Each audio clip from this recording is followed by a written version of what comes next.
દિયોદરમાં તિરંગા યાત્રાથી માહોલ રાષ્ટ્રભક્તિમય બન્યો। ધારાસભ્ય કેશાજી ચૌહાણે તિરંગા યાત્રાનો પ્રારંભ કરાવ્યો। મામલતદાર કચેરીથી શરૂ થયેલી આ યાત્રામાં લોકો જોડાયા। દિયોદરમાં ઠેર ઠેર તિરંગા યાત્રાનું સ્વાગત કરવામાં આવ્યું। તિરંગા યાત્રામાં શાળાના બાળકો મોટી સંખ્યામાં જોડાયા હતા। હાથમાં તિરંગો લઈ યુવાનોએ દેશપ્રેમ બતાવ્યો હતો।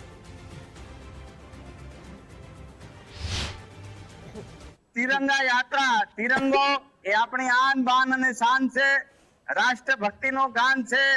आ तिरंगा यात्रानो भव्य आयोजन करवामां आवेल।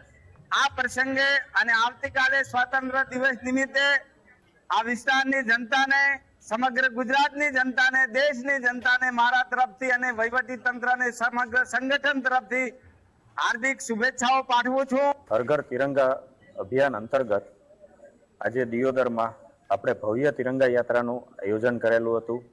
તિરંગા યાત્રા મામલતદાર ઓફિસથી શરૂ કરી સંપૂર્ણ દિયોદરમાં વચ્ચે પસાર થઈ અને પોલીસ સ્ટેશન સુધીનો આપણો રૂટ હતો।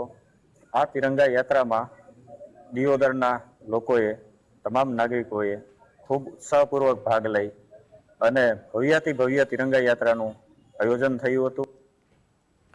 તો તિરંગા યાત્રામાં યુવાનો, બાળકો મોટી સંખ્યામાં उपस्थित रहा था। मुख्य मार्ग पर आ तिरंगा यात्रानु आयोजन करवामां आव्युं। ठेर ठेर तिरंगा यात्रानु भव्यथी भव्य स्वागत करवामां आव्युं। मामलतदार कचेरीथी शरू थयेली आ यात्रामां मोटी संख्यामां लोको जोड़ाया हता, पोलीस जवानो जोड़ाया हता, बाळको, युवानो जोड़ाया हता।